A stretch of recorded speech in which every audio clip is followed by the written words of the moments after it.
Hey there, happy Monday and welcome to Monday Move where we enhance your asana. Today we are going over the classic grouping of poses that consist of the Vinyasa. So that's down dog, plank, chaturanga, and any version, or not any version, but a version of a back bend that works best in your body. And that can be Sphinx, Cobra, or Up Dog.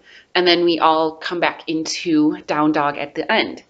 So in my post, like I said, some of the things that I've seen is primarily that students kind of clump this action all into one thing. And if you are truly flowing, it can look like that. But I want you to remember that these are separate poses and that to really more focus on connecting the movement of the pose with your breath. So for a lot of people, that means the basic concept of slowing down and feeling the poses instead of just making it one smooth motion while you're holding your breath, right? So let's just kind of get at it and kind of see what it's supposed to look like when we are actually connecting the breath to our movement. All right, so let's come onto our mats. And so the first pose is normally down dog. So last week we reviewed down, was it down dog? I believe it was, yeah. So in down dog, we're nice and strong, pushing the floor away with our hands, reaching our hip bones up and back. And then we're going to inhale into plank.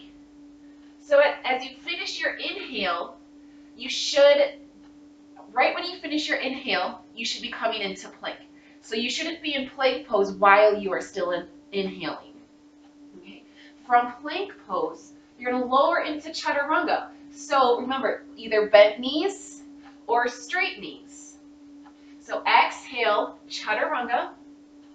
I'm going to come to my knees while I talk to you. And again, your exhale finishes, or your motion finishes as your exhale finishes. So they kind of stop. They come to conclusion at the same time.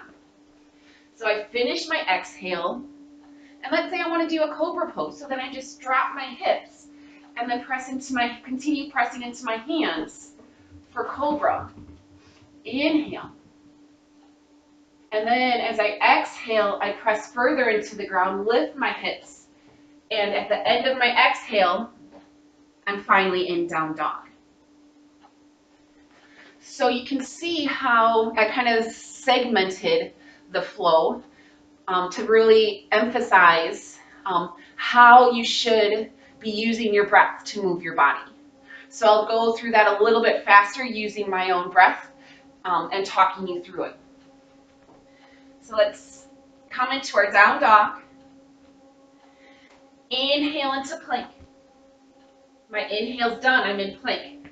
Exhale, chaturanga. My exhale's done. Inhale, this time I'm going to come into cobra. Come into up dog, sorry about that. Exhale, down dog. Again, inhaling, exhaling, inhale, exhale. One more time. Inhale, exhale, inhale, exhale. And then let's come to our knees. So as you can see, it's not just one big action. There's multiple poses within this movement, and it really should be a base breath movement. So really start to focus on your breath. When are you inhaling? When is your inhale done? When are you exhaling? And really start to let your breath move you. So with that, practice it. One last thing, actually. Again, for chaturanga, please, the biggest thing that I find is my students power through chaturanga. If you can always go back to it, but they either look like a wet noodle or they keep their hips high and they nosedive. Both of those actions can hurt your shoulders and your lower back. So please, if you're building up your strength to lower down, drop to your knees and work up your strength that way instead of just powering through and creating strain within the body. All right, so practice it. Use your breath to move the body. Don't just hold the breath and get through the action because it's tough, because it is a tough sequence. So use your breath to help you. All right, any questions, comments, concerns? Always use the comment section below or reach out to me via my website, katieschleepwellness.com. Or if you have my email, phone number, which you can all find on my Facebook page, email or text message me as well. So have a beautiful rest of your Monday, a wonderful week.